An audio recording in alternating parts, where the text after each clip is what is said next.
What's up, ladies and gentlemen? Yala Poppy from simphunter.com, and in this video I'm going to teach you how to recruit extremely high quality creators even if you are brand new and you have no experience and you are just starting out. This is, now I can't take credit for this. This is something that I give Razvan credit for. He went over this in our interview that I did that was unfortunately removed by YouTube. But it is something that stuck with me for a while.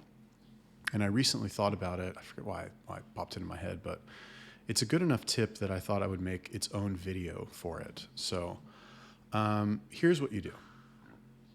Basically, what's the challenge of being a new OnlyFans agency owner? You don't have any experience. You don't have any track record. You don't really know what the fuck you're doing.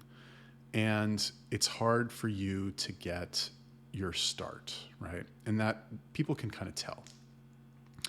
So a lot of what people do is they will lie, or they'll make fake screenshots, or they'll steal other people's screenshots.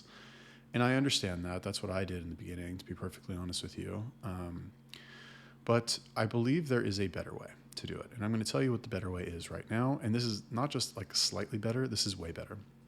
Now, the prerequisites for this are that you need a high quality Instagram account agency page. So read my articles on how to make, going over recruiting. I'll link to them down below. But figure out how to make a good page, like make the posts look nice, put some testimonials on there, have the bio looking sharp, put some story highlights, like just have it look professional. You can do it all yourself. You can do it on Canva. The testimonials, I honestly, I paid actors for my testimonials when I started, but it was very, very, very wise investment, I would argue. Now that said, you're going to need a good page. That's number one. Number two, what you're going to do is you are going to look for creators that are already making money on OnlyFans or have a very large social following and can easily convert that following into money.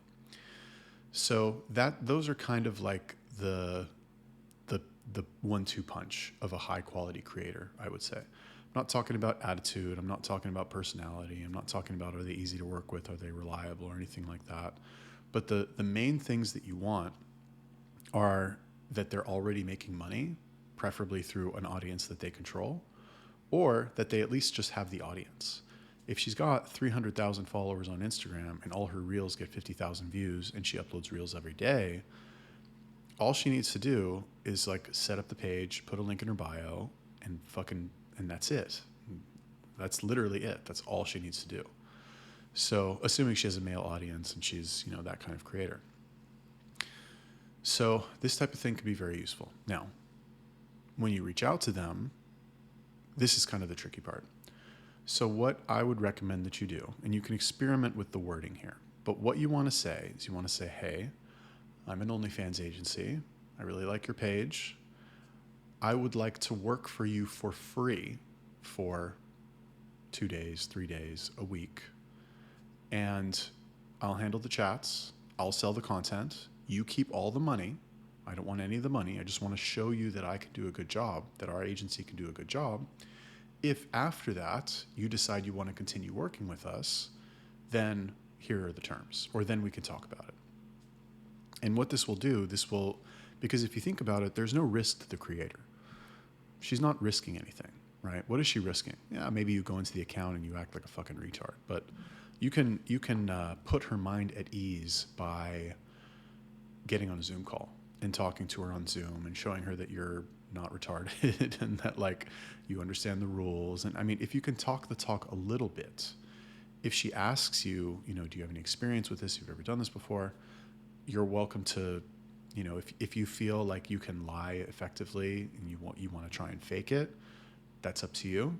I definitely did that in the beginning. Again, I can't say whether you should do that or you shouldn't, but I did it, and I'm a good bullshitter. So it worked for me.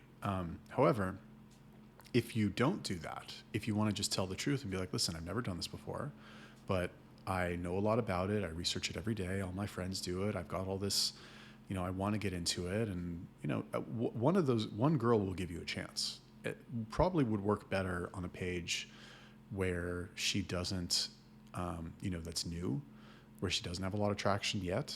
Because, like, what is she really losing in that case? Nothing.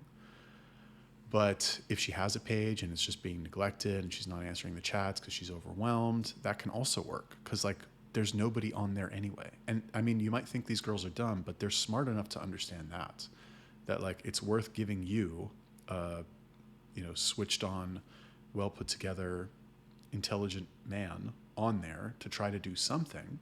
And then worst case scenario, if she doesn't like it, just change the password. That's it. Best case scenario, you make her a ton of money.